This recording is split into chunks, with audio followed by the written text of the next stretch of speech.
নমস্কার বন্ধুরা, গ্রামের বউ চ্যানেলত আরেকবার তোমাগুলো সবাইকে ওয়েলকাম জানালাম। তা আজই আমরা একটা নতুন রেসিপি নিয়ে আসছি।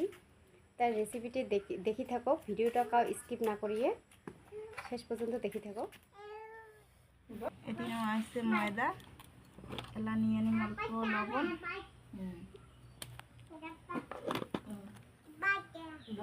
তারপরে নিম সাদা তেল,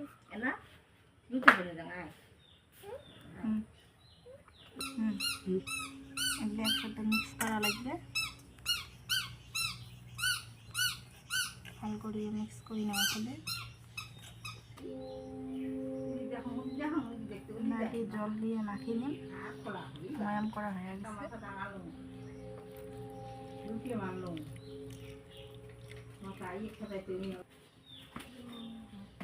এটা ময়াম করা হয়ে গেছে। এলাই 30 মিনিট খানিক রেস্ট করতে হবে। তারপরে এলা মুই আখাটা ধরাম, এলা মুই কড়াইটা বসাম। কড়াইটি গরম হয়ে গেছে, এটা তেল দিম।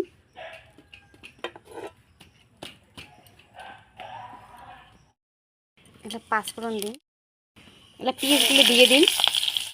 পিঁয়াজগুলো ভাজা আছে, এটা আলুগুলো দিয়ে দিন।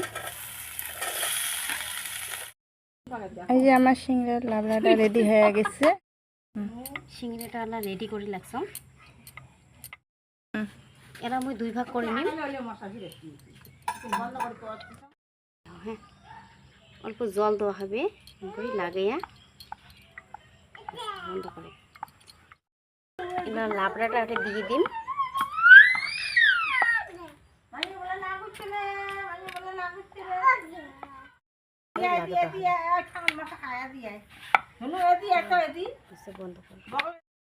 এই যে সিংড়ে তুলতে আছে, দেখো। এলা আমার সিংড়িগুলো রেডি হয়েছে, দেখো কেমন হচ্ছে সিংড়িগুলো কমেন্টত জানান। তা আজকের ভিডিওটা কেমন লাগল তোমাগুলো সবাই একটু লাইক কমেন্ট করে জানান আর শেয়ার করে দেন, পেজটা ফলো করে দেন। তো আজকের জন্য বাই বাই, নেক্সট ভিডিও আসি আছে।